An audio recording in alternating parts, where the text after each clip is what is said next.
FIFA विश्वचषक स्पर्धेच्या अंतिम सामन्यासाठी रविवारी रात्री कोल्हापुरात जय्यत तयारी करण्यात आली होती। भाजप युवा मोर्चा प्रदेशाध्यक्ष कृष्णराज महाडिक यांच्या पुढाकारातून कोल्हापुरातील मिरजकर तिकटी इथं भव्य स्क्रीन लावण्यात आली होती।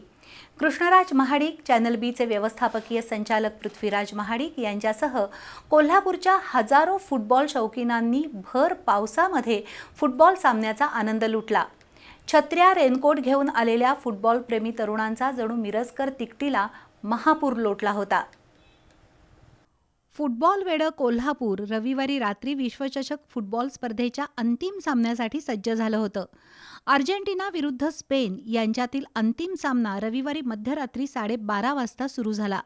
हा सामना भव्य स्क्रीनवर बघता यावा यासाठी भाजप युवा मोर्चा प्रदेशाध्यक्ष कृष्णराज महाडिक यांच्या पुढाकारातून मिरजकर तिकटी इथं व्यवस्था केली होती। त्यामुळे रविवारी रात्री 11:30 वाजल्यापासून शेकडो फुटबॉल शौकीनांची पावलं मिरजकर तिकटीकडे वळू लागली।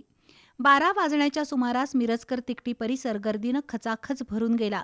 अनेकांनी आपल्या आवडत्या मेस्सीच्या विजयाचा आनंद लुटण्याचं मनोमन ठरवलं होतं। त्यामुळे अनेकांनी अर्जेंटिना संघाच्या जर्सी परिधान केल्या होत्या। भाजप युवा मोर्चाचे प्रदेशाध्यक्ष कृष्णराज महाडिक यांनीही अर्जेंटिना संघाची जर्सी घालून मिरजकर तिकटी इथं उपस्थिती लावली। त्यांच्यासोबत चॅनल बीचे व्यवस्थापकीय संचालक पृथ्वीराज महाडिक यांच्यासह भाजपचे कार्यकर्ते हजर होते। अंतिम सामन्याचं भव्य स्क्रीनवर थेट प्रक्षेपण सुरू झालं आणि वरुण राजानंही हजेरी लावली। पण छत्र्या आणि रेनकोट घेऊन आलेल्या फुटबॉल शौकीनांच्या उत्साहावर यत्किंचितही परिणाम झाला नाही। उलट भर पावसात प्रचंड उत्साहात कोल्हापूरच्या फुटबॉल शौकीनांनी सामन्याचा आनंद लुटला। संपूर्ण सामना निर्धारित वेळेत गोल शून्य राहिला। स्पेनच्या खेळाडूंची वेगवान आक्रमणं आणि अर्जेंटिनाचा बचावात्मक पवित्रा यामुळे मेस्सी समर्थकांमध्ये नाराजी पाहायला मिळाली। हा सामना स्पेननं 1-0 गोलनं जिंकून विश्वचषकावर दुसऱ्यांदा आपलं नाव कोरलं।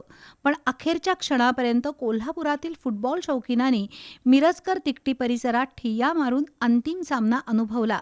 भाजप युवा मोर्चाच्या वतीनं मिरजकर तिकटीत राबवलेल्या उपक्रमाला उदंड यश लाभलं।